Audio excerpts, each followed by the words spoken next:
యేసుక్రీస్తు నామములో ఈ రాత్రి సమయంలో బయలుదేరకు వచ్చినటువంటి ప్రియ సహోదరులందరికీ కూడా వందనాలు తెలియజేస్తున్నాను. ఆన్లైన్లో వాక్యం వీక్షిస్తున్నటువంటి ప్రతి సహోదరునికి చింతపల్లి ఉన్నటువంటి క్రీస్తుని తప్పుగా హృదయపూర్వకమైనటువంటి వందనాలు తెలియజేస్తున్నాను. ప్రార్థన చేసుకుని దేవుని యొక్క వాక్యం మనం చదువుకుందాం. ప్రేమమయుడ, పరిశుద్ధుడ, మహోన్నతుడ, స్వస్థపరచు యెహోవా, మీ పరిశుద్ధమైన, ఘనమైన, ఉన్నతమైన, శ్రేష్టమైన నామానికి స్తుతులు స్తోత్రాలు సమర్పణ చేస్తున్నాం తండ్రి.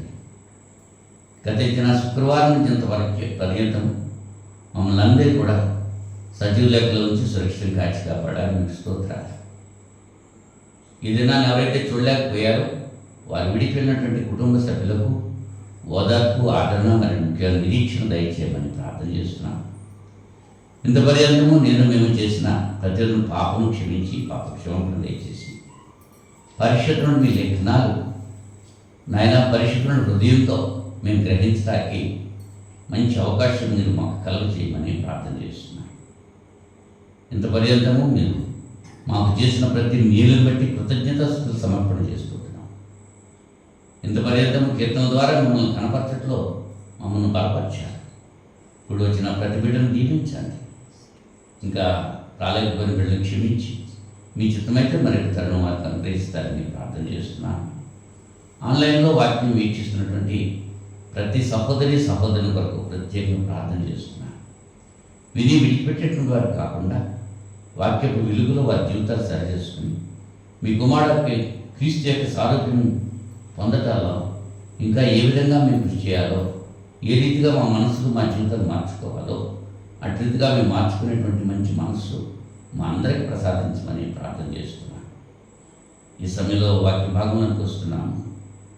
అపవిత్రమైన నా పెదవులు కాల్చి పవిత్రపరిచి పరిశుద్ధమైన మీ బిడ్డలకు, ప్రియమైనటువంటి మీ బిడ్డలకు పరిశుద్ధమైన మీ లేఖనాలు అందించేటువంటి పన్ముట్టుగా నన్ను వాడుకొని మీ నామకే మహిమ తెచ్చుకుంటారని ప్రార్థన చేస్తున్నాను.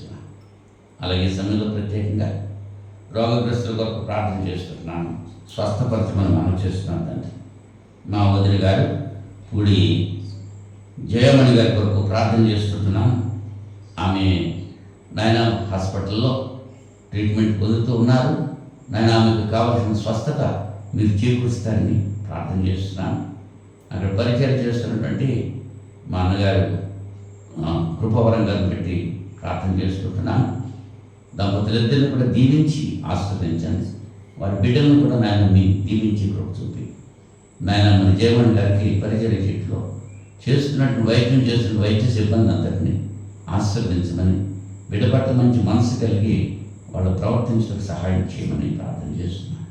ఊరకుండి నేనే దేవుడని తెలుసుకోండి, నిన్ను స్వస్థపరిచి యెహోవాని నేనే చెప్పి సెలవిచ్చాను. అలాగే నాయన సమయంలో జయమణి గారితో మీరు మాట్లాడి, నా తండ్రి నాయన నీ విశ్వాసం నిన్ను స్వస్థపరిచిందని ఆ బిడ్డతో మీరు మాట్లాడి స్వస్థపరిచి మహిమ ఘనత ప్రభావం పొందమని ప్రార్థన చేస్తున్నాను. అలాగే మా ఇరుగు పొరుగున ఉన్నటువంటి సహోదరి అర్ధసత్తమ్మ కొరకు ప్రార్థన చేస్తున్నాను. ఆమె కూడా బలహీనంగా ఉండి హాస్పిటల్లో ఉన్నారు. ఆమె కొరకు ప్రార్థన చేస్తున్నాను. ఆమెకు పరిచయం చేస్తున్న బిడ్డల కొరకు ప్రార్థన చేస్తున్నాను. బిడ్డ త్వరగా కోలుకొని వచ్చి మీ సందులో కృతజ్ఞత చెల్లించకు సహాయం చేయమని ప్రార్థన చేస్తున్నాను. అలాగే నాయన వృద్ధురాలు దాకే శాంతరత్న కొరకు ప్రార్థన చేస్తున్నాను. వృద్ధాప్యంలో ఆమెకు ఉన్నటువంటి బలహీనత, శరీర బలహీనత సమస్త నన్ను దూరపరిచి స్వస్థపరచండి. ఆమెకు పరిచయం చేస్తున్నటువంటి కుమార్తె అల్లుడి కొరకు ప్రార్థన చేస్తున్నాను. నా బిడ్డను దీవించండి. ఆ బిడ్డను ప్రభా నన్ను త్వరగా కోలుకొని మీ సన్నిధిలో కృతజ్ఞత తెలుసుకు కృప చూపమని ప్రార్థన చేస్తున్నాను. ఈ సమయంలో వాక్య భాగంలో పెడుతున్నాను.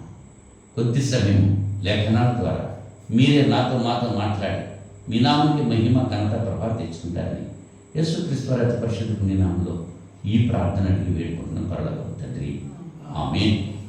మరి ఒకసారి అందరికీ వందనాలు. గత శుక్రవారం ఏం చెప్పాను అది నేను అడుగుతున్నాను. వెరీ గుడ్, బాగా జ్ఞాపకం జరగడం. యెరూషలేము నుంచి దిగువకు యెరూషలేము నుంచి యెరికోకి దిగిపోతున్నాడు వ్యక్తి. రైట్. దిగిపోతుంటే ఏం జరిగింది? దొంగల చేతిలో పడ్డాడు. యెరూషలేము గురించి యెరికో గురించి వివరించి చెప్పాను. అవునా? రైట్.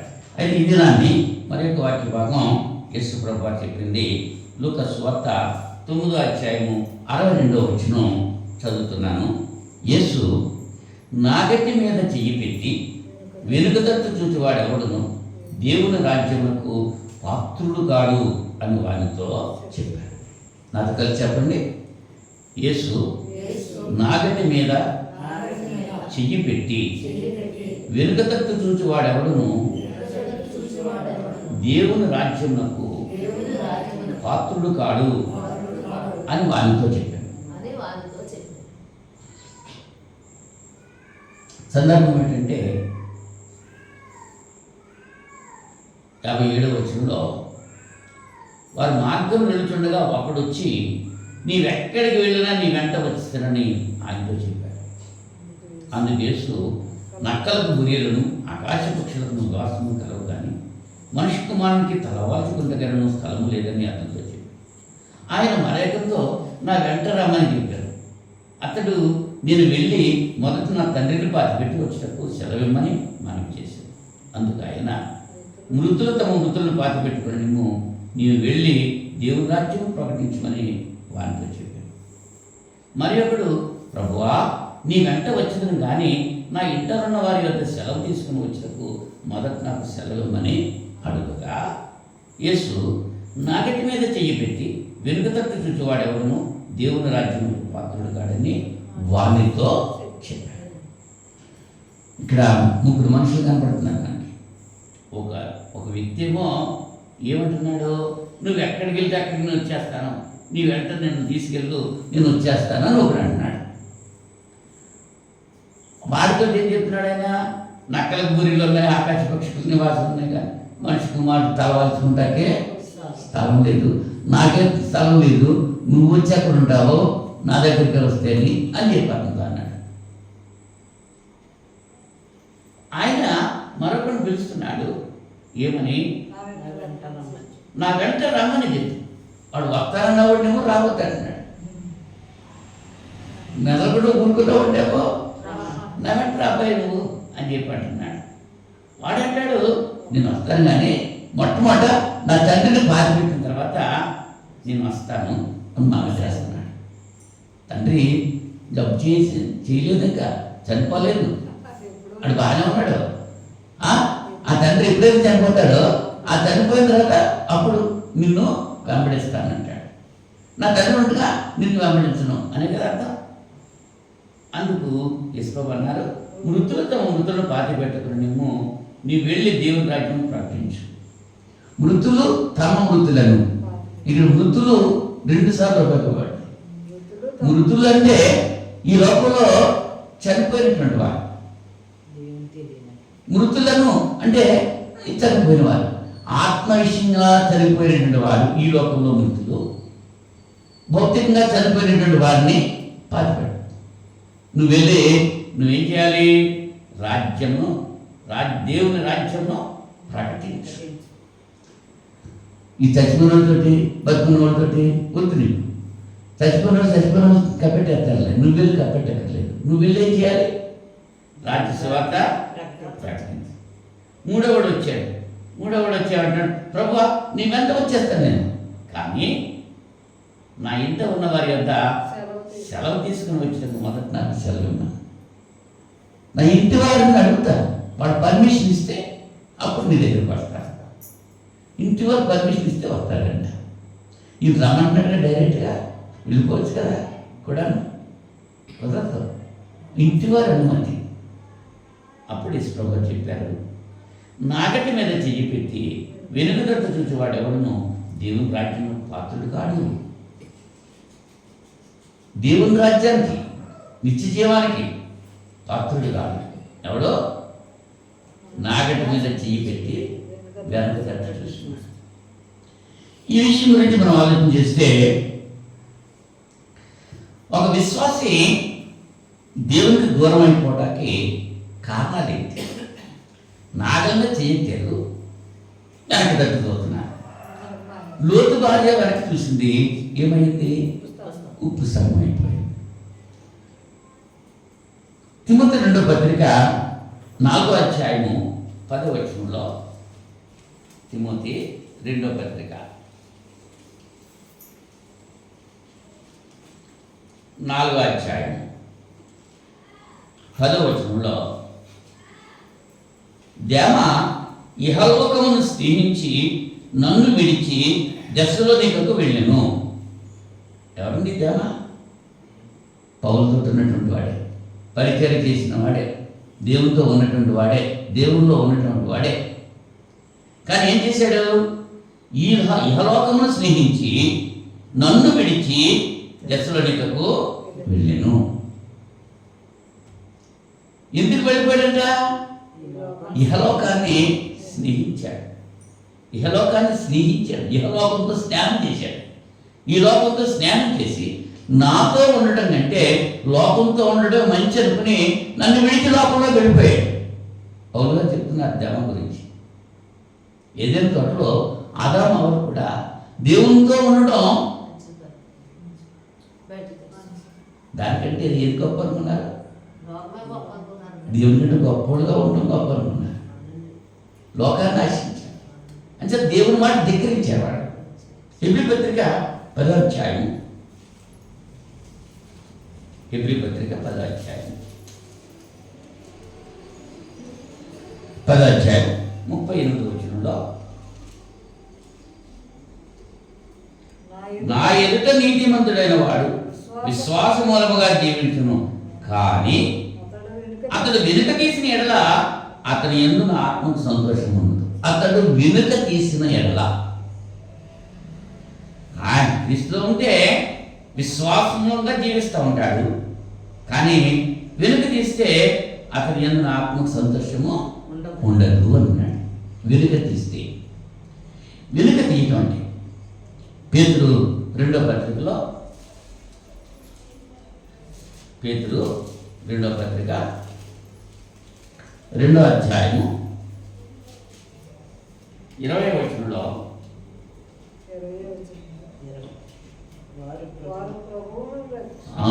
20వ వచనం చదువుదాం. 20వ వచనం నుంచి, వారు ప్రభువును రక్షకుడునైన యేసుక్రీస్తు విషయమై అనుభవ జ్ఞానం చేత ఈ లోక మాలిన్యమును తప్పించుకున్న తరువాత మరలా వాటిలో చిక్కుబడి వాటి చేత జయింపబడిన ఎడల వారి కడవరి స్థితి మొదటి స్థితి కంటే మరి చెడగదు. కావున వారు నీతి మార్గమును అనుభవపూర్వకముగా తెలుసుకుని తమకు అప్పగింపబడిన పరిశుద్ధమైన ఆజ్ఞ నుండి తొలగిపోవటం కంటే ఆ మార్గము అనుభవపూర్వకంగా తెలియకపోయినట్టే వారికి మేలు. కుక్క తన వాంతికి తిరిగినట్టును, కడుగబడిన పంది బురదలో దొరుకుటకు మళ్ళినట్టును ఆ నిజమైన సామెత చొప్పున వీరికి సంభవించను. అసలు మార్గం ఎక్కడ ఉండటం మంచిదంట. ఎరిగి కూడా తప్పిపోతే ఎవరితో పోల్చాడు? ఒక కుక్కతోటి, ఒక పందితోటి పోల్చాడు. కుక్క విశ్వాసం కలిగిన జంతువే, కానీ అదేం చేస్తుంది? కక్కింది తింటుంది. పంది హేయమైన జంతువే, దాన్ని అంతా శుభ్రం చేసినా దానికి బురదే కావాలి. వాడు రెండింటితో, ఆ 2 జంతువులతో పోల్చాడు. ఎవరిని? దేవుని దగ్గరికి వచ్చి వెనక్కి తిరిగి వెళ్ళిపోయినాడు. యేసుప్రభువు ఏం చెప్పారు? నాగటి మీద చేయి పెట్టి వెలుగు తట్టు తిరుగువాడు నా వాడు కాదు అని చెప్పారు. అలా వెనక్కి తిరిగి వెళ్ళిపోవటానికి కారణాలు ఏంటి? ఈ రాత్రి సమయంలో అది మన పాఠ్యభాగం. ఒక విశ్వాసి అంటే రక్షించబడిన వ్యక్తి దేవుడి నుంచి దూరం అయిపోవటానికి కారణాలు ఏంటి? ఎందుచేత వెళ్ళిపోతున్నాడు అనే విషయాన్ని, కొన్ని విషయాన్ని మనం ఆలోచించేద్దాం. నెంబర్ 1, దేవుని వాక్యం లోతుగా హృదయంలోకి వెళ్ళలేదు వాళ్ళు. మత్తయి సువార్త 13వ అధ్యాయం 18వ వచనం నుంచి మనం చెప్తే యేసు ప్రభువు చెప్పినటువంటి ఉపమానం అక్కడ మనం చూస్తూ ఉంటున్నాం. విత్తువాడు విత్తనాలు పట్టుకున్నాడు, అవునా? విత్తువానికి వచ్చిన ఉపమానం గురించి చెప్పాడు. కొన్ని ఎక్కడ పడ్డాయట?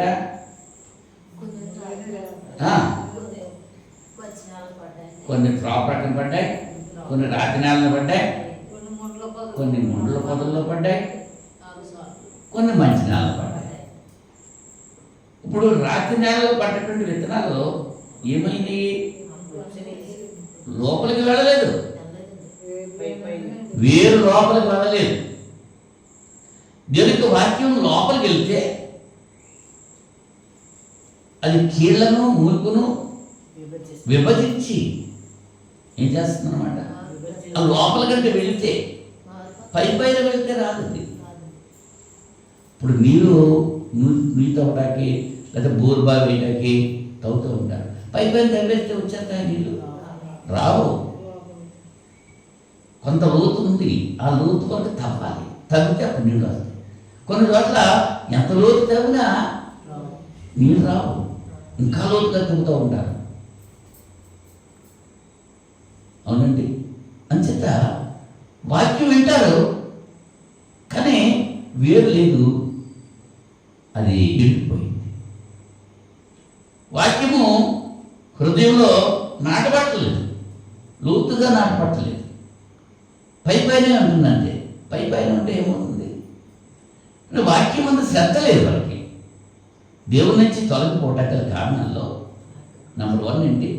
వాక్యము లోతుగా హృదయాల్లో నాటుకోలేదు, ఏదో పైన ఉందంతే. అదొక కారణం. రెండో కారణం ఏంటంటే ప్రార్థన లేకపోవడం. వాక్యం వినే ముందు ప్రార్థన చేసుకోవాలి, వాక్యం విన్న తర్వాత ప్రార్థన చేసుకోవాలి. వినేటువంటి మనసు ఇమ్మని చెప్పి ప్రార్థన చేసుకోవాలి ముందు.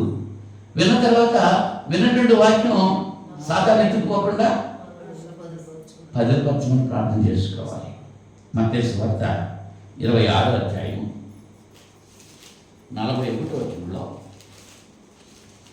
26వ అధ్యాయం 41వ వచనంలో మీరు శోధనలో ప్రవేశించకున్నట్లు మెలకుగా ఉండి ప్రార్థన చేయండి.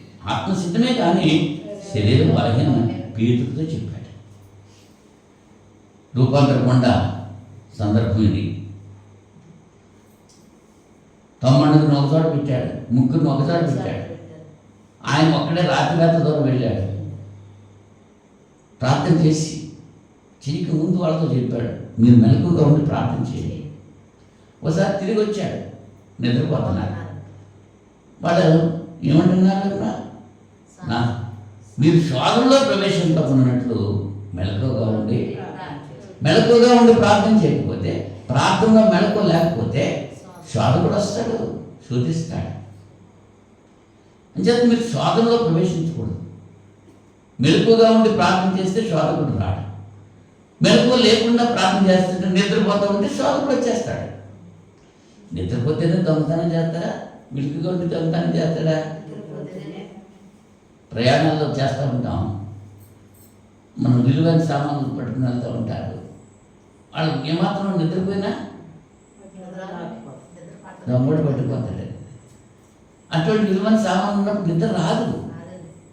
మరి దేవుని యొక్క వాక్యం అంతకంటే విలువైంది కదా. వాక్యం వినేటప్పుడు ఏం చేయాలి? మరి నిద్రపోతున్నారంటే దానికి అర్థం ఏంటి? అందుకనే దృష్టి ఎత్తిపోతున్నాడు. నీ హృదయంలో వాక్యం నేర్చుకోవట్లేదు, నీ హృదయంలో లోపలికి వెళ్తలేదు వాక్యం. అంచేత నువ్వు దేవుని నుంచి దూరం వెళ్ళిపోతున్నావు. రెండో కారణం ఏంటి చెప్పాను? ప్రార్థన చేయకూడదు. అన్ని పనులు చేయడానికి సమయం ఉంటుంది మనకి, కానీ ప్రార్థన చేయడానికి మాత్రం ప్రార్థన చేయాలి. రాత్రంతా ప్రార్థన చేశారు యేసుప్రభు గారు, పగలంతా పనిచేశారు, వాక్యం ప్రకటించారు, రాత్రంతా ప్రార్థనలు గడిపారు. సమస్య వచ్చింది, పరిష్కరించడానికి దానియేలు ఏం చేశాడు? ప్రార్థన చేశాడు. ప్రార్థన ప్రతి అవసరత తీరుస్తుంది. ప్రార్థన ప్రతి రోగాన్ని స్వస్థపరుస్తుంది.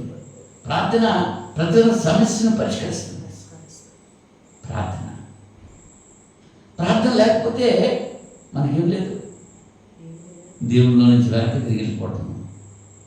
ప్రార్థిస్తూ ఉంటే ఆ ప్రార్థన అనుభవం, ప్రార్థనా పరుడైన హైట్ అని ఒక ఆయన ఉండేవారు. హైట్ ఆయన ప్రార్థన చేయటమే. మీరు ఆత్మీయంగా ఇలా ఎదగటం గల కారణం ఏంటి అంటే 7 కారణాలు చెప్పండి అంటే 7 కారణాలు కూడా ప్రార్థన ప్రార్థన ప్రార్థన ప్రార్థన ప్రార్థన ప్రార్థన ప్రార్థన అంతే.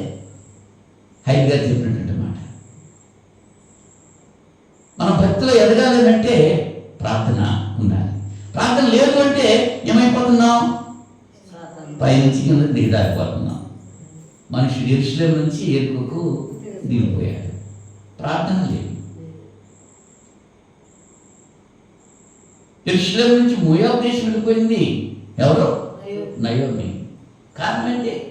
దేవుడి మీద నిరీక్షణ లేదు. కరువు వచ్చేసిందంటే కరువులో కూడా దేవుడు కాపాడగలిగే శక్తికి మంతుడు అనేటువంటి విశ్వాసం దేవుని ఎందాకు లేదు. భర్త వెళ్దామంటే వెళ్ళి మెల్లికి వెళ్తుంటే ఈయన కూడా ఈ ఉడుకు వెళ్ళిపోయింది. ప్రార్థన లేకపోవడం. ప్రార్థించాలి ప్రతి విషయంలో, ప్రతి క్షణం కూడా ప్రార్థిస్తూ మనం ఉండాలి. ఆ ప్రార్థన లేకపోవడంతో దేవుని నుంచి దూరం అయిపోతున్నాం. మూడవదిగా మనం చూస్తే మన హృదయంలో దేవుని యొక్క ఆత్మ నింపబడలేదు. మనలో ఉన్నటువంటి చెడ్డ లక్షణాలు పోయినప్పుడు దేవుని యొక్క మంచి లక్షణాలు మనలో ప్రవేశిస్తాయి. పూర్తిగా ప్రవేశించకపోతే మనం దేవునిలో నుంచి దిగజారిపోయేటువంటి పరిస్థితి మనం కలిగి ఉంటాం. లూకాసు శుభవార్త 11వ అధ్యాయం. లూకాసు శుభవార్త 11వ అధ్యాయం 24వ వచనం నుంచి. అపవిత్రాత్మ ఒక మనుష్యుని వదిలిపోయిన తర్వాత అది విశ్రాంతి వెలుగుచు నీరు లేని చోట తిరుగుచుండును. విశ్రాంతి దొరకనందున నేను విడిచి వచ్చిన నా ఇంటికి తిరిగి వెళ్ళదనుకుని వచ్చి ఆ ఇల్లు ఊడ్చి అమర్చి ఉంట చూచి వెళ్ళి తనకంటే చెడ్డమైన మరి 7 అపవిత్ర ఆత్మలను వెంట పెట్టుకుని వచ్చి అవన్నీలో ప్రవేశించి అక్కడనే కాపురం ఉన్నాడు. అందుచేత ఆ మనుషుని కడపటి స్థితి మొదటి దానికంటే చెడ్డదగ్గరండి. అపవిత్రాత్మ వెళ్ళిపోయింది. ఎప్పుడైతే నువ్వు బాప్తిసం పొందావో, వాక్యం విని మార్మనసు పొంది పాప క్షమాపణ నిమిత్తం బాప్తిసం పొందావో, అప్పుడు పరిశుద్ధాత్మ వరాన్ని దేవుడు నీకు అనుగ్రహించాడు. మనలో అప్పుడు ఎవరు ఉంటున్నారన్నమాట? పరిశుద్ధాత్మ. నీలో ఉన్న ఆత్మను దుఃఖపరచొద్దు. మనం తప్పు చేస్తూ ఉంటే ఆ ఆత్మ దుఃఖపడి మనలో నుంచి వెళ్ళిపోతాడు. దేవుని ఆత్మ వెళ్ళిపోవడంతో దురాత్మ కూర్చుంటాడు. ఉదాహరణకి సౌలును మనం జ్ఞాపకం చేసుకుంటే, దావీదు గులియాతును చంపి తిరిగి వస్తున్న సందర్భంలో స్త్రీలందరూ కూడా సౌలు వేల కొలది, దావీదు 10 వేల కొలది శత్రువులు చంపారని స్తోత్ర గీతాలు పాడుతూ ఉన్నాను. అది విని సౌలు రాజుకి అసూయ వచ్చింది. ఎవరి మీద? దావీదు మీద. ఎప్పుడైతే అసూయ వచ్చిందో దేవుని ఆత్మ ఆ సౌలును విడిచిపోయింది. చెడ్డ పనులు చేస్తూ ఉంటే దేవుని ఆత్మ మనలో ఉండదండి. సతానికలు చేస్తూ ఉంటే దేవుని ఆత్మ ఉండదు. పరిశుద్ధాత్మ మనలో ఉండడు, వెళ్ళిపోతాడు. అవునా? ఇంచేత క్రీస్తుకు బిలియాలకు ఎలుపు తట్టాడు. వెలుగుకి చీకటికి సంబంధం ఉందా? వెలుగు పోతే చీకటి వచ్చేస్తుంది వెంటనే. ఇప్పుడు యేసుప్రభువు చెప్పిన ఉపమానంలో అపవిత్రాత్మ ఒక వ్యక్తిని విడిచి వెళ్ళిపోయినప్పుడు అతని హృదయంలో వాక్యానికి చోటు ఉండాలి, దేవునికి చోటు ఉండాలి. ఖాళీగా ఉందంట, పరిశుద్ధంగా ఉందంట, శుద్ధంగా చాలా ఖాళీగా ఉందంట.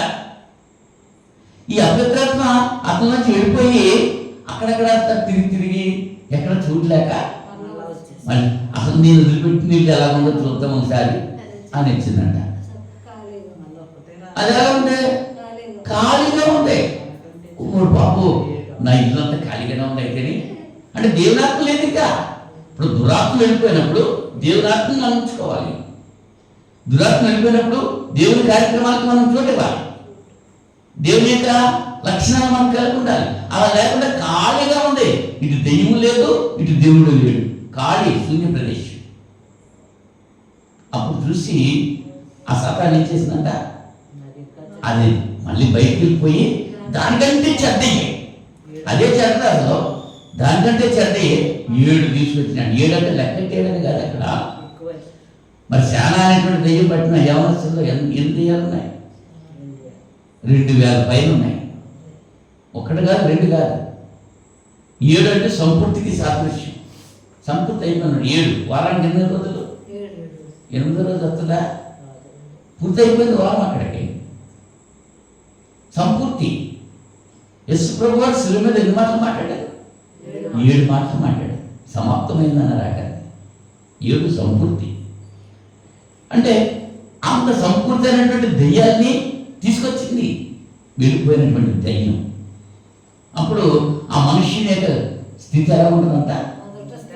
మొదటి స్థితి కంటే మొట్టమొదటి ఒక ఉంటే ఉంది. ఇప్పుడు ఎన్ని ఉన్నాయి? 7 వచ్చేసింది. దేవుని విడిచి దూరంగా వెళ్ళిపోతే వాడి స్థితి కూడా అంతే, సాతానుకు బందీ అయిపోతాడు.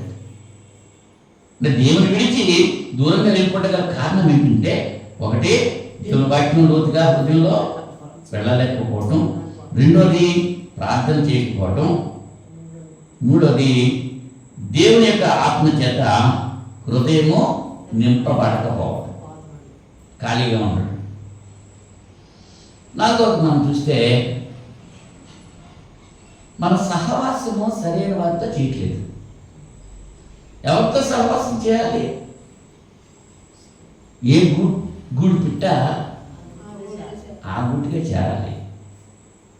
అంచేత ప్రవక్త అంటాడు, పక్షి తన కాలం ఎగుతుంది, గాడిద సొంతగా దొడ్డు ఎగుతుంది, నా ప్రజలకు తెలియలేదు.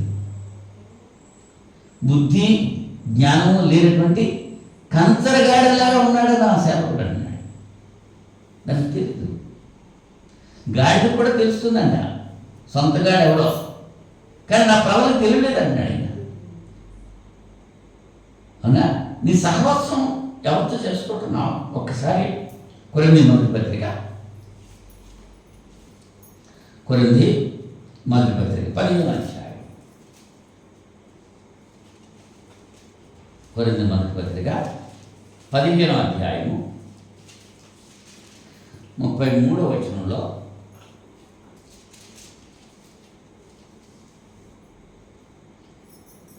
దుష్ట సాంగత్యము మంచి నడవడిని చెరుపును. ఏమంటాడు? మోసపోకుడి, దుష్ట సాంగత్యము మంచి నడవని చెరుపు. ఉల్లిపాయలు లాగా ఉంది, అందులో ఒక్క ఉల్లిపాయ కులిపోయింది. ఆ ఉల్లిపాయలు తీసేస్తేనే తప్ప, లేకపోతే మిగిలిన ఉల్లిపాయలు కూడా కులిపోతాయి. దాన్ని తీసేయాలి. దుష్ట సాంగత్యం, దుష్టులతో సాంగత్యం చేయకూడదు. దుష్టులతో సాంగత్యం చేస్తే, దేవుని ఎరగిన వారితో సాంగత్యం చేస్తే, దేవుని ఎరిగిన వాడు పాడైపోతున్నాడు, దేవునికి దూరం అయిపోతున్నాడు. చెడ్డ విపరీతంగా పెరిగిపోద్ది. అబద్ధాలను తొందరగా నమ్మేస్తారు, నిజమన్నది నమ్మరు. నమ్ముతారా? మనం తినేటువంటి పదార్థాలు, చెడ్డ చేసే పదార్థాలు వెంటనే చెడ్డ చూపించేస్తాయి. కానీ మంచి చేయాలంటే బలం ఇచ్చి వెంటనే పంపుతాయి. ఊరగా పచ్చడి వేసి తిన్నాం, వెంటనే వేడి చేసేది. సరే కదా, మంచిది తాగేవనుకో వెంటనే తగ్గిపోతా. ఊరగా పచ్చడి పని చేసినంత వేగంగా సగ్గు బియ్యం తావు కానీ, మజ్జిగ కానీ, పంచదార నీళ్ళు కానీ పనిచేయవు. ఇంత చెడ్డ అన్నది ముందుకొచ్చేస్తాడు, మంచి అన్నది అలా రాదు. బుక్కవాని తైలంలో చచ్చినీళ్ళు పడితే తైలం అంతా పాడైపోతుంది. నువ్వు దేవుని ఎరిగి, దేవుని యందు భయం కలిగి, భక్తి కలిగి జీవిస్తున్నప్పుడు నీ సహవాసం ఎవరితో ఉంది? చెడ్డవారితో సహవాసం చేస్తే దేవుడి నుంచి దూరం అయిపోతాం. అబ్షాలోము కూడా యవనస్తున్నాడు. అబ్షాలోము చెడ్డవారి యొక్క మాటలు విని ప్రజలకు దూరం అయిపోయాడు. అవునా? దుష్ట సాంగత్యం. అదే ఇక్కడ పౌలు గారు చెప్తున్నారు. ఏం చెప్తున్నారు? దుష్ట సాంగత్యం, మోసపోకుడి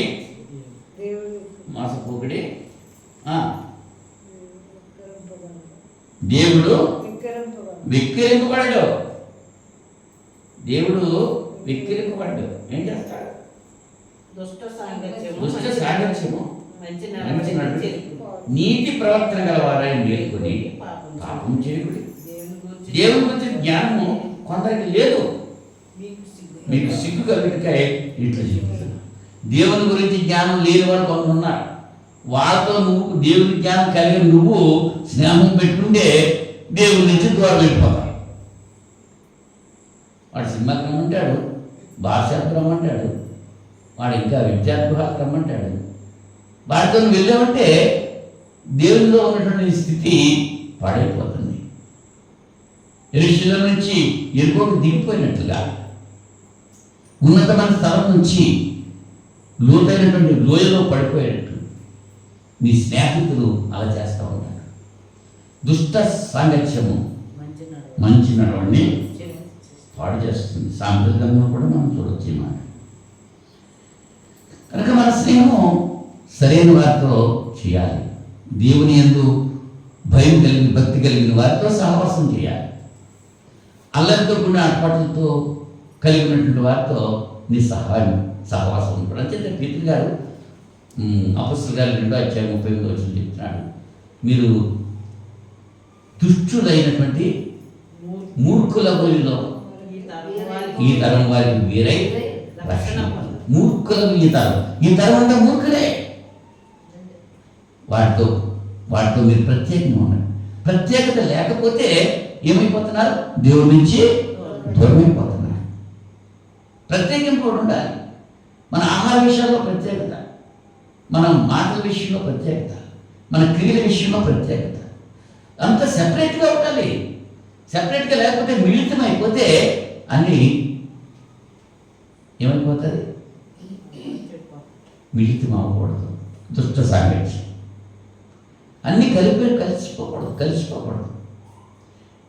లోకంతో కలవకూడదు. ఈ లోకంతో పొత్తు దేవునితో విరోధం అని మీకు తెలియదని అడుగుతున్నాడు పౌలు గారు. తెలిసింది కూడా లోకంతో స్నేహం చేస్తున్నావు. మరి దేవుని సన్నిధి నుంచి నువ్వు దూరంగా పోతున్నావు. నిన్ను బాగు చేయటం ఎవరి తరం కాదు. కుక్కలాగా, పందిలాగా నువ్వు లోకంలో కలిసిపోతావు. దానికి కారణం అది. మరో కారణం మనం ఆలోచిస్తే, విశ్వాసి భార్య భర్త విశ్వాసులు అయ్యారు. వీరిద్దరూ ఏం చేయాలి? ఒకరినొకరు హెచ్చరించుకోవాలి. ఒకరు తప్పు చేస్తుంటే ఒకరు కరెక్ట్ చేస్తూ ఉండాలి. స్నేహితులు ఉన్నారు, ఇద్దరు స్నేహితులు దేవుల్లో ఉన్నారు. వాళ్ళిద్దరు కూడా ఇచ్చేదంటే పొరపాట్లు లేనివాడు ఎవరు లేడు, చేయనివాడు ఎవరు లేడు. అందరూ పాపం చేసి దేవుడి గురించి మహిమ పొందలేకపోతున్నారు. ఒకరినొకరు హెచ్చరించుకోవాలి. యేసు వారు 12 మంది శిష్యులు పంపించాడు, ఇద్దరిద్దరుగా చేసి. 70 మంది శిష్యులు పంపినప్పుడు కూడా ఇద్దరిద్దరు పంపించారు. ఒకటి పడిపోతే ఇంకొకటి లాగేస్తాడు. భార్య పడిపోతే భర్త లాగేయాలి, భర్త పడిపోతే భార్య లాగేయాలి. దిగజారేటువంటి పరిస్థితి వస్తుంది. అటువంటి పరిస్థితుల్లో ఒకరినొకరు ఏం చేయాలి? ఒకరినొకరు గుర్తు చెప్పుకోవాలి. హెబ్రీ పత్రిక 3వ అధ్యాయము, హెబ్రీ పత్రిక 3వ అధ్యాయం 14వ వచనంలో, హెబ్రీ పత్రిక 3వ అధ్యాయం 14వ వచనంలో,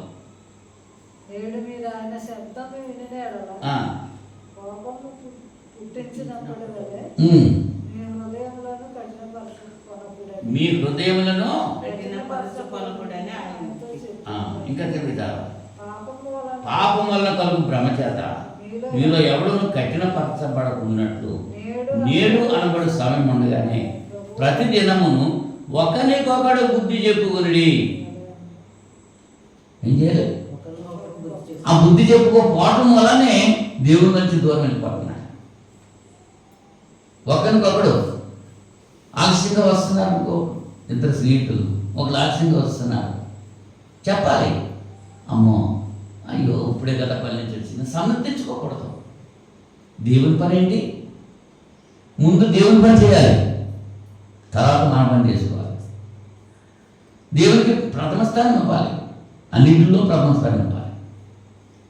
అటువంటి స్నేహం మనం చేయాలి తప్ప దేవుడు అంటే నిర్లక్ష్యం కలిగినటువంటి వారితో మనం స్నేహం చేస్తే మనకు కూడా మన భక్తి కూడా ఏమైపోద్ది? పాడైపోతుంది. ఒకరికొకరు బుద్ధి చెప్పుకోవాలి. చక్కగా చెప్తున్నాను, ఈ లోకంతో స్నేహం చేయకూడదు. ఈ లోకం ఎటువంటిదమ్మా? ఈ లోకం ముళ్ళబాట. ఏమా ఈ లోకం ఎటువంటిది? తిమోతి 2వ పత్రిక 4వ అధ్యాయం 10వ వచనం అంటున్నాడు, దేవా ఎందుకు వెళ్ళిపోయాడంట? ఇహలోకమును స్నేహించి పౌలు గారిని విడిచి వెళ్ళిపోయాడు. ఇహలోకం, ఈ లోకం ముళ్ళబాట, విశ్రాంతి లేని చోట. ఈ లోకంతో పొత్తు పెట్టుకుంటే దేవునితో విరోధం అయిపోతాడు. దేవునితో విరోధం అవ్వకుండా ఉండాలంటే లోకంతో పొత్తు పెట్టుకోవాలి. నలుగురు ఏం చేస్తున్నారో అలాగే మనం కూడా చేద్దామంటే అది నిత్య నాశనం కలుగుతుంది. నలుగురు ఆచరించేది మనం చేయకూడదు. సర్వలోక మర్యాద చొప్పున మాకు రాజు కావాలని అడిగారు ఇశ్రాయేలు. అందరికీ రాజులు ఉన్నారు, మాకు రాజు లేడు. అసలు రాజాది రాజే వెళుకున్నాడు, దేవాది దేవుడే వెళుకున్నాడు, దేవుడే పరిపాలన చేస్తున్నాడు. వెళ్ళి దేవుడు వాళ్ళని ఏర్పాటు చేసుకున్నాడు. లోకంలో నుంచి ఏర్పాటు చేసుకుని ఆ ఇజ్రాయేల్ వంశం వాళ్ళని మాత్రమే ఏర్పాటు చేసుకున్నాడు. కానీ వాళ్ళు ఏం చేశారు? దేవుని ఎదుట పాపం చేశారు. దేవుని యొక్క కృపను కోల్పోయారు. దేవుని యొక్క క్రోధానికి బలైపోయారు. అరణ్యంలో రాలిపోయారు అనేకులు. కారణం ఏంటి? దేవుని విడిచిపెట్టారు, దేవునికి దూరంగా వెళ్ళిపోయారు, లోకంతో స్నేహం చేశారు. ఈ వెనుకాటలకి దిగిపోవటానికి గల కారణం ఏంటంటే ఈ లోకంతో గుర్తు పెట్టుకున్నాం. ఈ లోకం కావాలి, ఈ లోకంలో ఏమున్నాయి? శరీరాశ, నేత్రాశ, జీవపడం, ధర్మం, ఇవే కావాలి అని అనుకున్నప్పుడు దేవుని నుంచి దూరమైపోతున్నాడు. మీకు ఏం కావాలో నాకు తెలుసు, మొదట నా రాజ్యాన్ని, నా నీతిని వెతకండి, పిలుపవన్నీ ఇస్తాను ఆయన. అడగకముందే మన అక్కర్తలను తీరుస్తున్నాడు ఆయన. కానీ మనం ఏం చేస్తున్నాం? ఇంకా చాలా అక్కర్తలు ఉన్నాయి, ఈ లోకంలో ఉంటేనే కానీ ఈ అక్కర్తలు మనకే తీరవు అని దేవుని విడిచిపెట్టి లోకంలో వెళ్ళిపోతున్నాం. అదొక కారణం అయిపోయింది. అవునా? ఇంకోటి ఏంటంటే,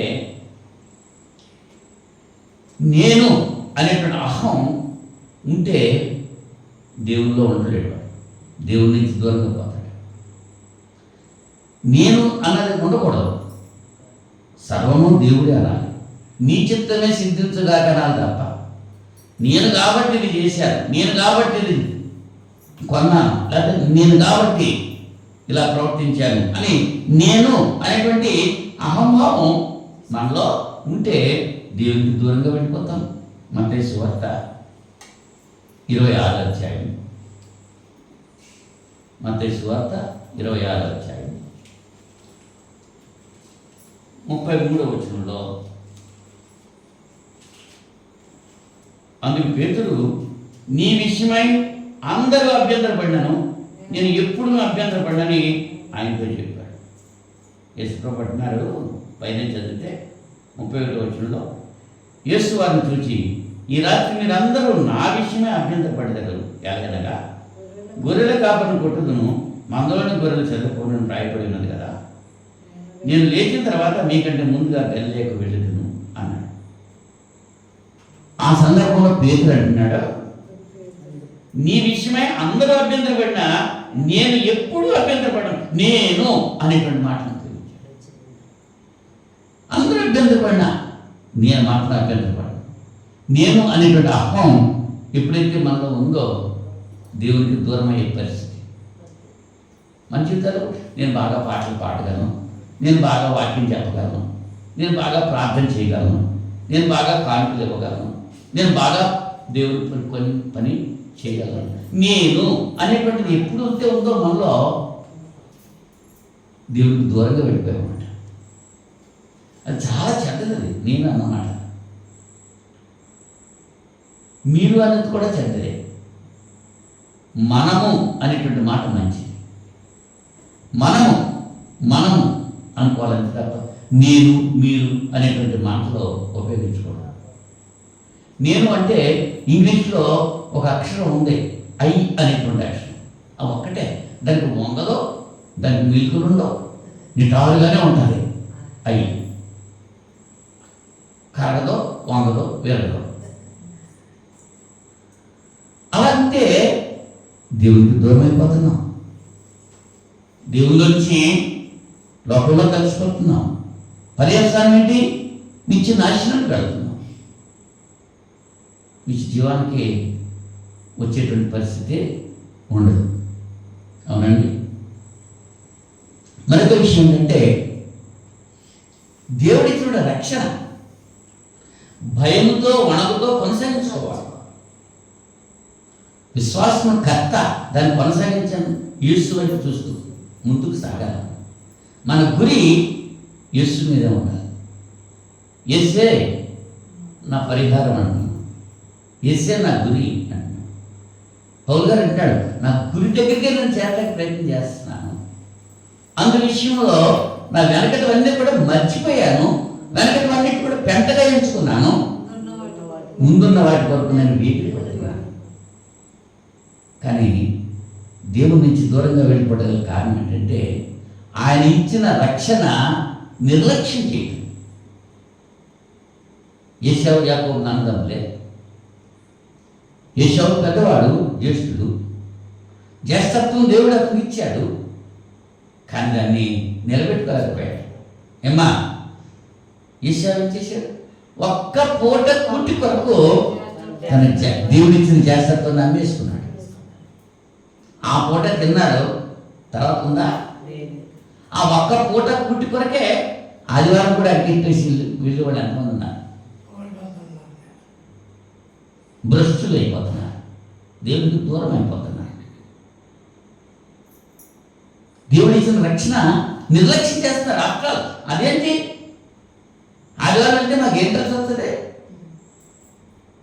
వ్యాపారం చేసుకుంటే, పని చేసుకుంటే, చుట్టాలు ఇంటికి వెళ్తే అవన్నీ కలిసి వస్తాయి, కానీ దేవుడిలో ఉంటే మనకేం కలిసి వస్తుంది అని దేవుడిచ్చిన రక్షణ నిర్లక్ష్యం చేయటం వల్ల దేవుడి నుంచి దూరం అయిపోతున్నారు. గలతీ పత్రిక 3వ అధ్యాయం, గలతీ పత్రిక 3వ అధ్యాయం, గలతీ పత్రిక 3వ అధ్యాయం 3వ వచనం నుంచి చదువుతున్నాను.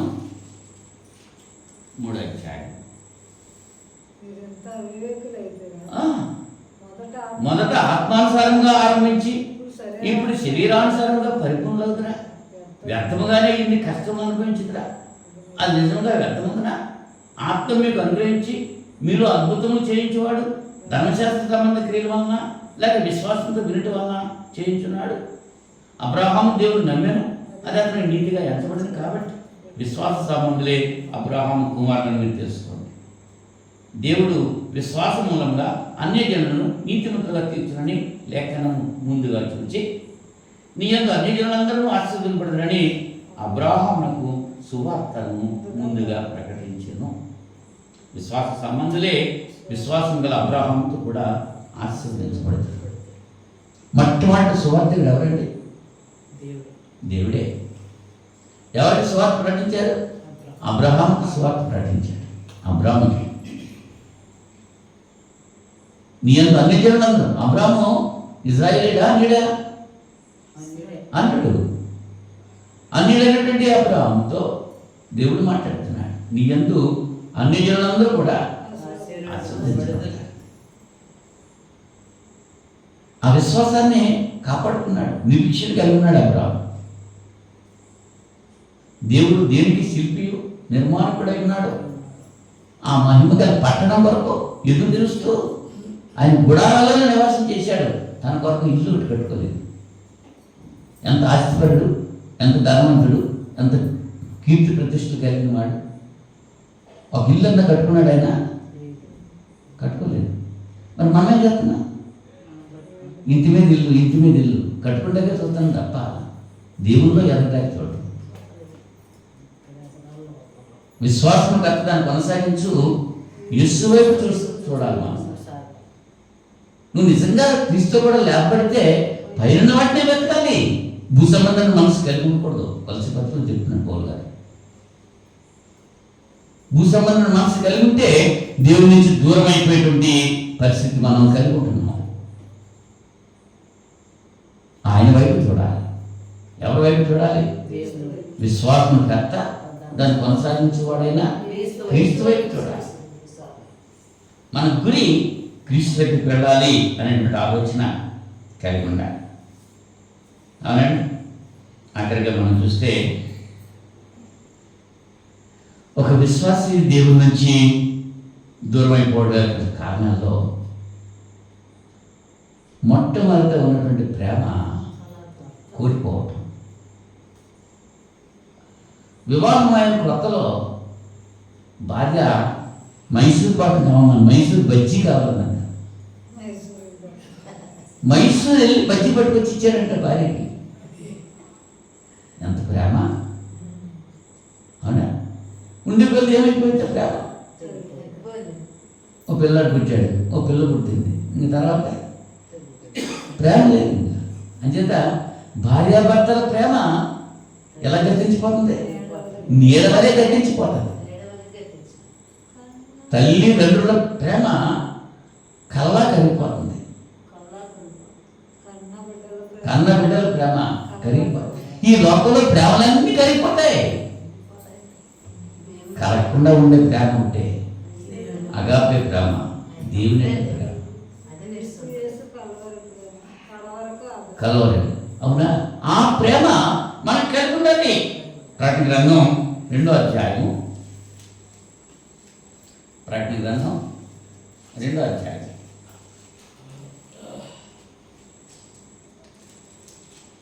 ప్రకటన గ్రంథం 2. ఎఫెసులో ఉన్నటువంటి సంఘపు దూతకి చెప్పేటువంటి మాటలు ఏమని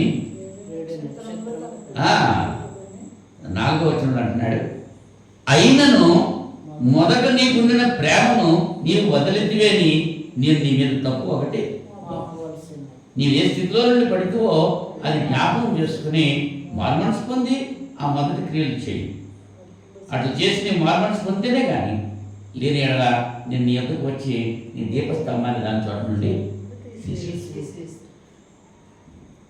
బాప్తిసం పొందిన క్రొత్తలో, బాప్తిసం పొందక ముందు వాక్యాన్ని వెంటకు వచ్చిన సమయంలో నువ్వే ముందు కూర్చుంటావు, నువ్వే ముందు వచ్చేస్తావు. పాటలు పాడమంటే ముందు ఆ పాట పాడండి, నీ పాట పాడండి, నీ పాట నేను పాడతాను, వాక్యం నేను చదువుతాను, ఈ కుర్చీలు నేను చదువుతాను, ఈ చర్చి వెళ్ళి నేను తుడుతాను, ఈ కప్పులన్నీ నేను కడుగుతాను, ఇది అంతా కూడా నేను చేస్తాను అని వచ్చేస్తావు ముందు. తొలిటి దినాల్లో ఉండే పిల్లలు ఏమైపోయింది? తొలి ప్రేమ. అదే అంటున్నాడు ఇక్కడ, మొదట నీకుండిన ప్రేమను నీవు వదిలితివి. దేవుని నుంచి దూరం అయిపోతున్నావు అంతే. ఇప్పుడైనా మించిపోయింది లేదు, సరి చేసుకో. ఏ ఒక్కరు నెట్టిపోవటం ఆయనకి ఇష్టం లేదు. నువ్వు వెళ్ళిపోతున్నావు దూరంగా దేవుని విడిచి. ఏ కారణాలు చెప్పాను? 9 కారణాలు చెప్పాను, ఇంకా చాలా ఉన్నాయి. ఇలాంటి సమయంలో సమయానుకూలంగా సమయాన్ని అదుపులో ఉంచి చెప్పాలని 9 విషయాలు చెప్పాను. దేవుడి నుంచి దూరం అయిపోవటానికి కారణాలు ఏమిటండి? దేవుని వాక్యం లోతుగా హృదయంలో ప్రవేశించకపోవడం, ప్రార్థన చేయకుండా ఉండటం, దేవుని ఆత్మ చేత నింపబడకపోవడం, సరైన వారితో మనం సహవాసం చేయకపోవడం, ఒకరికొకరు బుద్ధి చెప్పుకోకుండా ఉండడం, ఈ లోకంతో స్నేహం చేయడం, నేను అనేటువంటి అహంభావం కలిగి ఉండడం, దేవుడిచ్చిన రక్షణని నిర్లక్ష్యం చేయడం, మనలో ఉన్నటువంటి తొలి ప్రేమ కోల్పోవడం. 9 విషయాలు చెప్పారు. ఇవన్నీ కారణాలంట దేనికి? ఒక విశ్వాసి దేవుని నుంచి దూరం అయిపోవడం. దేవుడి నుంచి దూరం అయిపోవటం గల కారణాలు. మరి దేవునికి దగ్గరికి రావాలంటే చిన్న కుమారుడు తన తండ్రి దగ్గర నుంచి దూరం అయిపోయాడు. ఎలా వెళ్ళాడు? దేవుల్లో తండ్రి దగ్గర ఉన్నప్పుడు ఎలా ఉన్నాడు? తండ్రిని విడిచి వెళ్ళినప్పుడు ఎలా ఉన్నాడు? మరి మన జీవితాలు కూడా అంతే. దేవుని సంఘముతో దేవుని బిడ్డలతో కలిసి ఉంటే ఆ ఆనందమే వేరు. దేవుని బిడ్డలు విడిచి దూరంగా వెళ్ళిపోతే, దేవుని విడిచి దూరంగా వెళ్ళిపోతే వాడు అక్కడ ఏడుపును పండు కొరుకుటే ఉంటాయి. ఎంత ప్రయాసపడ్డాడు ఆహారం కొరకు, ఆకలి అయిపోయి చిన్న కుమారుడు. పందులు తినే పుట్టు తినాలని అనుకున్నాడు, కానీ అది కూడా తినడానికి అవకాశం లేదు వాడు. అప్పుడు వచ్చిందంట బుద్ధి. వాడికి అప్పుడైనా వచ్చింది బుద్ధి, మనకి ఎప్పుడు వస్తుంది? ఎంతమంది ఉన్నారు సంఘంలో అటువంటి వాడు? నేను ఒక్కరిని గురించి నేనేం చెప్పట్లా, నా గురించే చెప్తున్నాను అనుకుంటా. దిగజారిపోయిన వాళ్ళు చాలా మంది ఉన్నారు. ఆ దిగజారిపోయిన వాళ్ళు దిగజారినట్టు ఉంటాం మంచిదా? మార్పు చేసుకుంటాం మంచిదా? మారాలి. అది మనం చేయట్లేదే రాదు. వాళ్ళంతటి వాళ్ళే రావాలి. అటువంటి వాళ్ళని మళ్ళీ పరిశుద్ధపరచడం అసాధ్యం. వాళ్ళంతటి వాళ్ళే తెలుసుకుని రావాలి. తండ్రి పిలిచాడా? పేపర్కి ఇచ్చాడా? టీవీకి ఇచ్చాడా? వాడికి బుద్ధి వచ్చింది. బుద్ధి వచ్చినప్పుడు వాడు తిరిగి వచ్చాడు. ఆ బుద్ధి ఎలా వస్తుంది? క్షాపం అయిపోయిన తర్వాత తీవ్రం వచ్చింది. అప్పుడు వరకు నువ్వు వంట వెతుకు, ఇప్పుడే మారు. క్రీస్తు నందు ఉన్న వారికి ఏ శిక్ష ఇది లేదు. క్రీస్తు నుంచి దూరంగా వెళ్ళిపోతే శిక్ష ఉంది నీకు. ఆ శిక్షను తప్పించేవాడు ఎవరు లేడు. ఇక అడ్డుకునే అబ్బలు ఎవరు లేరు. అక్కడ నిత్య నరకలో కాలిపోతూ బగబగ మండిపోతూ అగ్నిగుండంలో మాడిపోతూ ఉంటే నిన్ను ఆడుకునే అబ్బలు ఎవరు ఉండరు. అక్కడ బ్రతికుండగానే ఇప్పుడే మనసు పొందు. క్రీస్తు ప్రభువును అంగీకరించి, దేవా నేను పాపని, నన్ను క్షమించు. నిన్ను విడిచి నేను దూరంగా వెళ్ళాను, లోకంతో పొత్తు పెట్టుకున్నాను, నిత్య నాశనానికి నేను వెళ్ళిపోతున్నాను. ఇప్పుడైనా నా తప్పు నేను తెలుసుకున్నాను, ఒప్పుకుంటున్నాను, దాన్ని విడిచిపెడతాను, మీరు మమ్మల్ని కనికరించండి అని దేవుని సన్నిధిలో ప్రార్థన చేస్తే దేవుడు కనికరిస్తాడు. అటు ప్రార్థన మనం చేసుకుందామా? ప్రార్థన. ప్రేమమయుడా, మహోన్నతుడా, పరిశుద్ధుడా, మీకు స్తోత్రం తండ్రి. ఈ రాత్రి సమయంలో మిమ్మల్ని విడిచి దూరంగా వెళ్ళిపోవడానికి కారణాలు 9 కారణాలు బిడ్డలతో బోధించారు. మీ దగ్గర ఉన్నప్పుడు శాంతి ఉంది, సమాధానం ఉంది. మీ నుంచి దూరంగా వెళ్ళినప్పుడు శాంతి లేదు, సమాధానం లేదు, శరీరంలో ఆరోగ్యం లేదు, మనసులో నెమ్మది లేదు, కుటుంబంలో శాంతి లేదు, శరీరంలో ఆరోగ్యం లేదు. ఇవన్నీ కూడా నిత్య నాశనానికి వెళ్ళేటువంటి మాట. అటువంటి వారు చాలామంది ఉన్నారు లోకంలో, సంఘంలో అనేకులు ఉన్నారు. వారందరి కొరకు ప్రార్థన చేస్తున్నారు. మీ కృపకు చొప్పున నా తండ్రి వారి మీ సన్నిధిలో వారి పాపాలు ఒప్పుకొని మీ సన్నిధిలో విజ్ఞాపన చేసి మీ నుంచి మీరు పొందకు మీరు కృప చూపుతారని ప్రార్థన చేస్తున్నాను. వెతబడిన వాక్యం మీద హృదయాలను బదిలిపరచు. ఆ రీతిగా జీవిస్తూ మీ నుంచి దీవించబడే వాక్యం మీద దయచేయండి. మరి ఒకసారి రోగగ్రస్తుల కొరకు ప్రార్థన చేస్తున్నాం. స్వస్థపరిచయం పొందండి.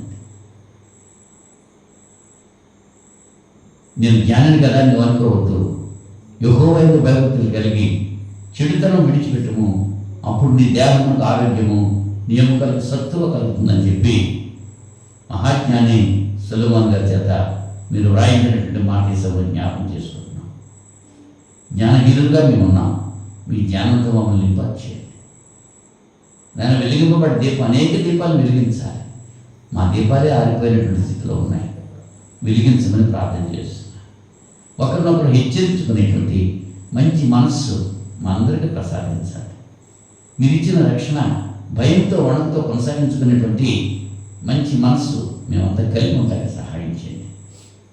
పౌలు వలె వెనకటివన్నీ మర్చిపోయి ముందున్న వాటి కొరకు వేగిరి పట్టడానికి అటువంటి మనసును కలిగి ఉండడానికి సహాయం చేయండి. ఇంత పర్యంతము నాయనా ఈ యొక్క బైబిల్ తరగతిలో మీరు కృప చూపారు. అలాగే సమయంలో తరగతి ముగించుకుని తిరిగి వెళుతుండగా మాతో మీ కృప కాపుదల ఉంచండి. ఈ రాత్రిలో మంచి నిద్రను దయచేయండి. దుష్టుడు సాతాను ఏ రీతిగా ఉంటాడో మీకు కాపుదల ఇవ్వండి. మీ చిత్తమైతే లేకునే సృష్టితో పాటు లేచి మేము స్తుతించి గణపత్య వాక్యం ప్రసాదించండి. అంత మాత్రమే కాదు, మరి శుక్రవారం మేమంతా కలిసి మిమ్మల్ని స్తుతించి నాయన ఘనపరిచే మంచి మనసును దయచేయండి. రేపటి దినం స్త్రీల సమాజానికి బిడ్డలు అనేకులు రావడానికి సహాయం చేయండి. ఆదివారం ఆరాధనలో మిమ్మల్ని ఆత్మతో సత్యంతో ఆరాధించేది వాక్యం సంఘం అంతటికీ ప్రసాదించండి. యేసుక్రీస్తు నామములో ఈ ప్రార్థనను వేడుకుంటున్నాం పరలోకపు తండ్రి. ఆమేన్. ఆమేన్. అందరికీ వందనాలు.